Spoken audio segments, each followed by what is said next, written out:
Life in a trench, I'd like to explain in one word: horrific.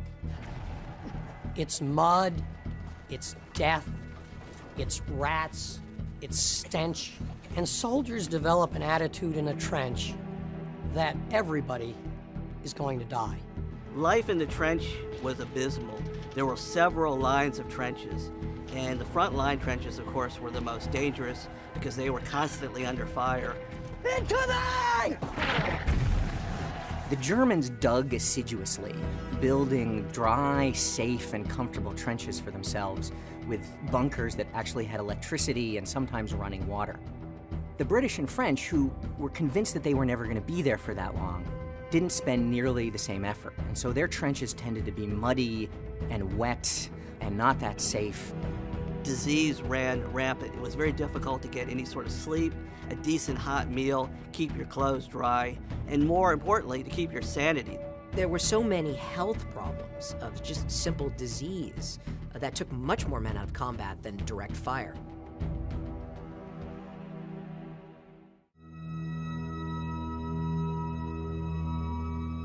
I think one word that would surprise people about life in a trench: boredom.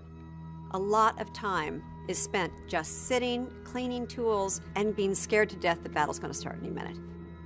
It was just the day-to-day monotony of being trapped in this very small space and fighting for a war that's really fought in inches.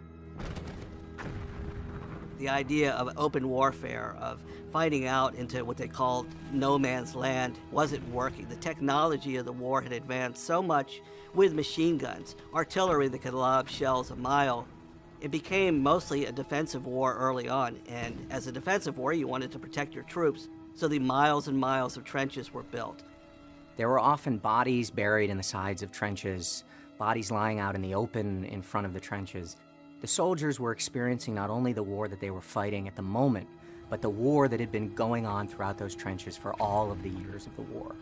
A young lieutenant writes his mother and says, "I haven't been killed yet, but it's only a matter of time." That's typical of the way soldiers felt about life in the trench. You just did it. You existed day to day, tried to go on, keep your chin up, but one day, the bullet was going to have your name on it, and you were going to perish. You weren't going home.